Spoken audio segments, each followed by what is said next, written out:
1947, a French doctor discovered that one's voice or speech is directly affected by the health of one's ears. It was then that Dr. Alfred Tomatis proposed the voice can only produce what the ear hears, and that listening problems are the root cause of many learning disabilities like dyslexia.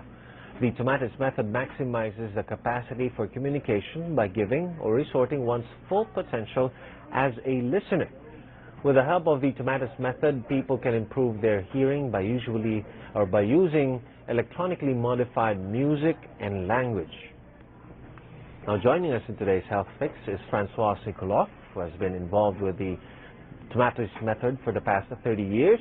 She is the director of the Australian Tomatis method for listening, learning, and languages, and president of the International Association of Registered and Certified Tomatis Consultants. Also with us is Manosa, a registered certified Tomatis consultant.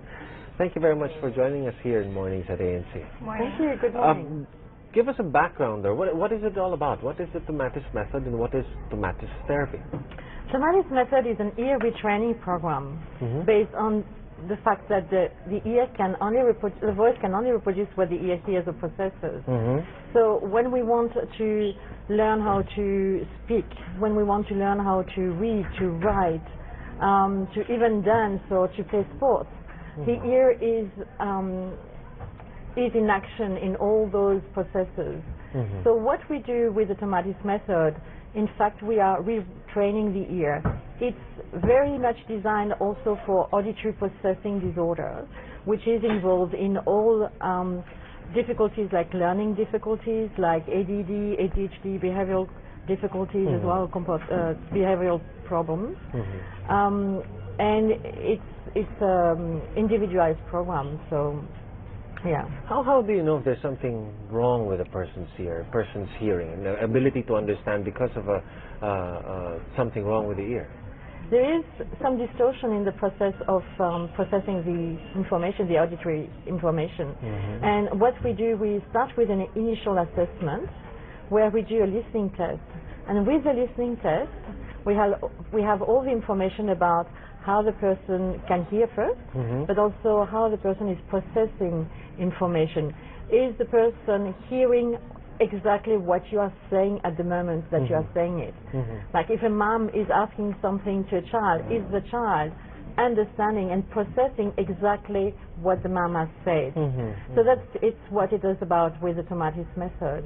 So it's an ear retraining program where we help to reintroduce in the proper way the distorted frequencies or sounds or the distorted ways of the nervous system to process information. Jem, walk us through this listening test in order to get an assessment of a person. Okay, what happens is usually, so the parents come to us, and they usually come to us because there's already something they notice that's wrong with the child. So what we do is we ask the mother and child to come, so we interview the mother and the child to just find out about the personal history of the child. So how this child has developed from the beginning since pregnancy. Okay, so we ask the mother all about that. The child also goes through what we call a listening test. So he enters his room, soundproof room, we make him wear his earphones and we send low tones. Okay, now he has to identify what side of the ear he hears those tones as soon as he hears it, because we're measuring the lowest threshold of sound that they can hear. So based on that, so we're sending tones, and we graph it on a sheet, and from there we can identify what the listening problem is actually. So from that test we can see where the difficulty of the child is in relation to listening. How would I know if there's something wrong with my kid and I have to bring in him or her to a Tomatis therapist to check if there's something wrong with his or her ears and listening skills?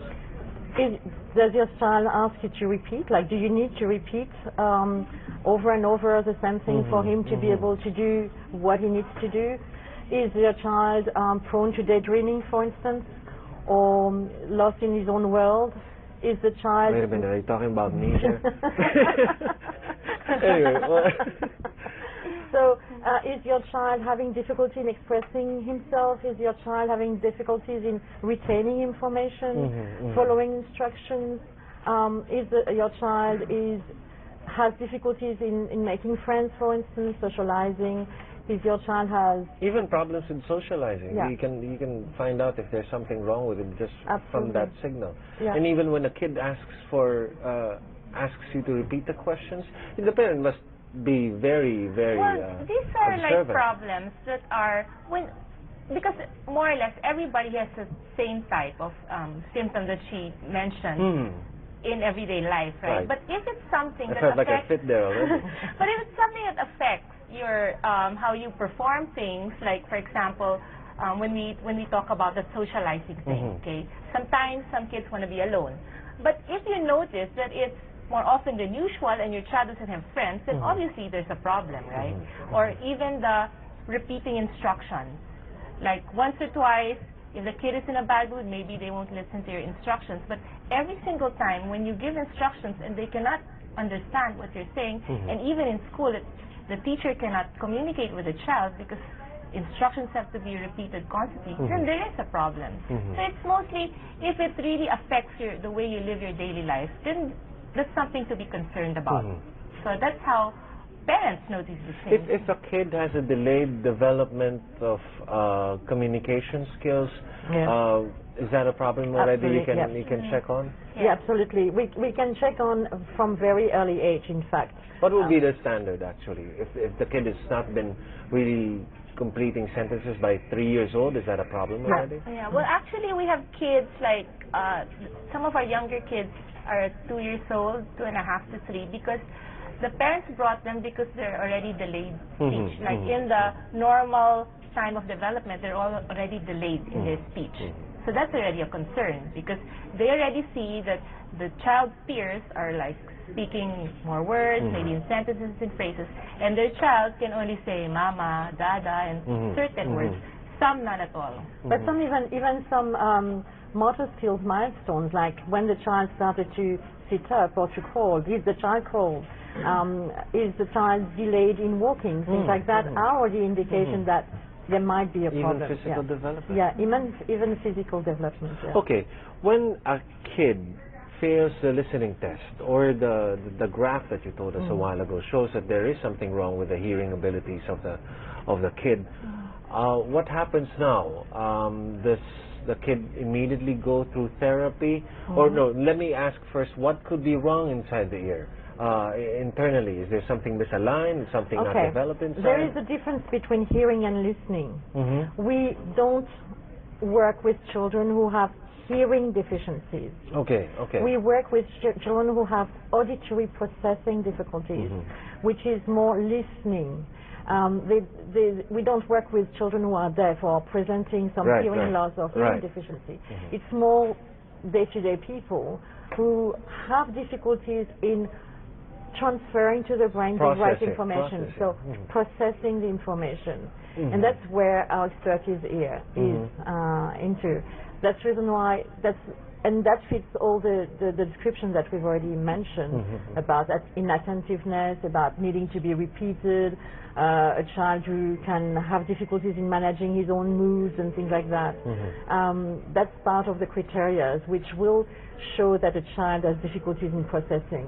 Or it's really fitting in the fact that, do you hear what I say? Do you process what I say? Do you understand what I'm saying? Yeah, exactly. Jem, how does the therapy go?